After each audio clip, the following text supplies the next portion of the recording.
Motor শ্রমিক একতা ঐক্য সংগঠন বাংলাদেশ মুরাদপুর শাখা। আমি সভাপতি মোহাম্মদ সাদাত হোসেন। উপস্থিত আমার সহপাঠী সহযোদ্ধা ভাইরা এবং সবাইকে আমার শাখার পক্ষ থেকে শুভেচ্ছা। আসলে প্রফেশনাল বক্তা না বা বক্তব্য শিখে এসে নেই, আমরা সবাই পেশায় ড্রাইভার। ওইখান থেকে গাড়ি চালিয়ে শিখার জন্য সবাই আগ্রহী। আমরা শিখবো ইনশাআল্লাহ। আসলে বলতে গেলে অনেক কথা, বক্তব্য দিতে গেলে অনেক কিছু বলা যায়, কিন্তু সময় সাপেক্ষ সেজন্য বলা হচ্ছে না, বলা যায় না। আমিও দেরি করে আসছি।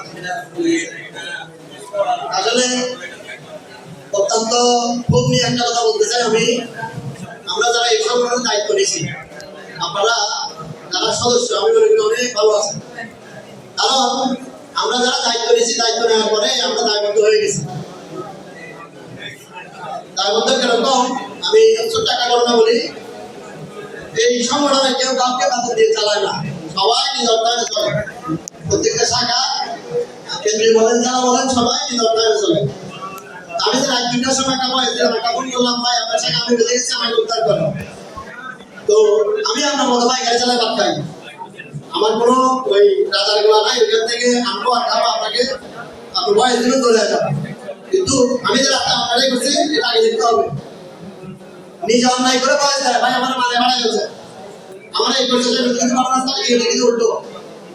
বুঝছেন, এই সংগঠন যত দূর আগাইছে, তত দূর আমরা কিছু এটাকে পিছনে টানতেছি, আগে তো দিচ্ছি না। আমি যে দায়িত্ব নিচ্ছি, দায়িত্ব নেওয়ার ক্ষেত্রে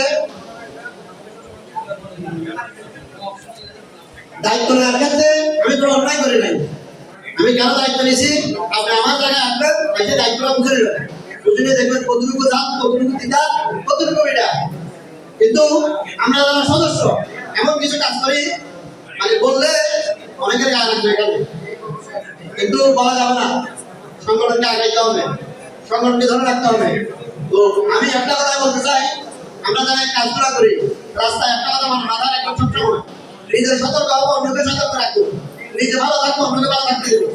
আমি নিজে যদি অন্যায় করে আরেকজনের গায়ে চাপাইয়া দিই, আমরা এই আমার রাস্তায় আমি গাড়ি চালাচ্ছি, ইফতারের সময় আমি যেরকম রোজা রাখছি, উনি রোজা রাখছে, আমার গাড়িটা লোক গাড়ি 40 টাকা, আমি চালাচ্ছি আমার মতো করে ডাইনে। আমি 8 টাকা আমি ইচ্ছা করে সাইড দিতে পারি, 8 টাকা আমার কন্ট্যাক্ট করতেছে, চাইলে আধা সেকেন্ড 1 সেকেন্ড আমি যদি একটু রাস্তাটা ছেড়ে দিই, উনি চলে যেতে পারে। কিন্তু এই কাজটা আমরা করি না, আমি আমার মতো করে ধরে রাখি। আমার তেল খরচ হবে, 8 টাকা চেঞ্জ করতে হবে। কেন ভাই, এই সংগঠন কেন আসছে? এই সংগঠন আগে জেনে নেবেন।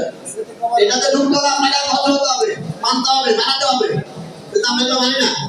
কি করে জানেন, ওরা একটা বিষয় যদি সামান্য নিতে হয়, আমি নিজে মোটর সাইকেল একটা কিছু আমি অনেক করে দিই, অনেক দিয়ে ভাই আমার এখানে গাড়ি মারা যাবে, আর তোর লোকতে যাবে, আপনি কয়জনকে বাদ রাখছেন?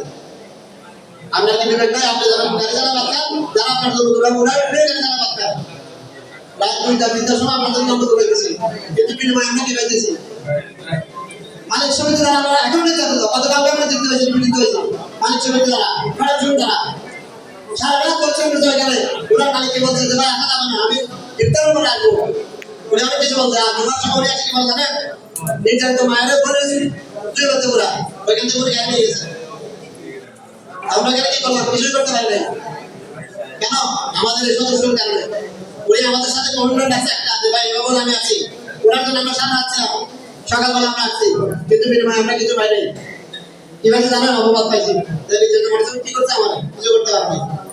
এই জন্য আমি বলি ভাই, আমরা যারা এই সংগঠনের আওতাধীন আছি, আগে নিজে ভালো থাকবো, অন্যকে ভালো রাখবো, এই জিনিসটা আগে মাথায় রাখবো। এতটা একটা জিনিস আমি আপনার মুখ্যমন্ত্রী কিছু করছি, এই কিন্তু ওরা স্বীকার করে না, কেউ বলে না যে বিষয়টা আমি ওইখান থেকে আলাদা পাইছি, এটা আমাদের বলে যায়। আমরা যেখানে যাবো বক্তব্য সংক্ষিপ্ত, কিন্তু বলতে গেলে অনেক কথা বলছেন, ভিতরে অনেক বক্তব্য আছে, কিন্তু বলি না। আমাদের এই সংগঠনে তাহলে তো আমরা নাই, আমাদের কেন মারছে, তাহলে মারামারি শুরু হয়। বুঝছেন, অনেক কথা আমি দেখছি, আমি আমার লাইফে এই সংগঠনকে আবার দেখছি। আমার লিডার যখন ভিতর হচ্ছে, তখন একটা লোক একটা সাথে কথা বলছে, আর ভয় থাকবে, দেখেন গুরুরে দেখেন মারাই বলতেছে, রাস্তা বন্ধ করে দেবো, চিটাঙ্গা চল ধরে দেবো, বাংলাদেশ বন্ধ করে দেবো। একজনের চাই এদের সাথে কথা বলবে, একটা লোক নাই, এরকম লোক আমি দেখছি। এর বলে বলে জানেন, আমি চাইলে অনেক কিছু করতে পারি। আমি ভোগ করাতে এটা বের হয়ে গেছে। তো বুঝি আমরা সেটা বলে দেখছি, এরকম অনেক কথা আমরা দেখছি। ভাই ওরকম নেতার দরকার নাই, নেতার মধ্যে একদম দরকার যে রাষ্ট্র থাকতে পারে। আমাদের এই দেশে অনেক কাজ অনেক আমি বলতে পারছি, আমার পরিবারে আমি বানিয়েছি, ভাই আমি বলতে আছি, আমরা বলতে কখনো যাই নাই, সংগঠন যদি রেখেছে নিয়ে যাবো। কিন্তু আপনারা যে কাজগুলো করেন এগুলো খুব দুঃখ লাগে, কষ্ট লাগে, বুঝছেন? সংগঠনের আগামীতে পিছিয়ে চলে যাচ্ছে। আমি নিজে এখন এটা বন্ধ করে দিই, আপনি ঘুরে জানেন অনেক দুঃখের কারণে এটা বন্ধ করে দিই আপনাদের এই কারণে। আপনাদের নির্যাতিত ভোটার ছবি যেখানে খেলাপ করবে সেখানে নির্যাতিত ভোটার ছবি আমাদেরকে নির্যাতন করে, কিন্তু আমরা এগুলো বলতে পারি না। আমরা বলতে গেলে আমাদের উপর চাপ আসে, আমরা বলবো না কখনো এগুলো, বুঝছেন? কিন্তু আমরা সতর্ক, আমরা আমাদের দিকে তাকান, আমরা যে কোন পর্যায়ে আছি আমাদের দিকে তাকাবেন, ওই দিক থেকে আমাদের দিকে তাকান, আপনারা আমাদের জায়গায় আসেন, আইসা আমাদের তার নাম মিলে কাজ করেন, তখন দেখবেন যে এই সংগঠন আরো অনেক দূর আগাবে, পিছনে আসবে না। কিন্তু আমাদের এই কিছু লোকের কারণে এই সংগঠন এখন অনেক দূর। আমি মনে করি আমরা যদি 6 মাস আগাইছি 9 মাস পিছনে গেছি আমাদের এই কারণে, আমরা কিন্তু সদস্য বাইরের কাজ করার কারণে অনেক কিছু চলে গেছে। যাক ভাই অনেক কথা বলে ফেললাম, কেউ মনে কিছু নেবেন না, আমার কথা যদি বলতে হয়ে থাকে আমার দেখবেন। আসসালামু আলাইকুম ওয়া রাহমাতুল্লাহি ওয়া বারাকাতুহু।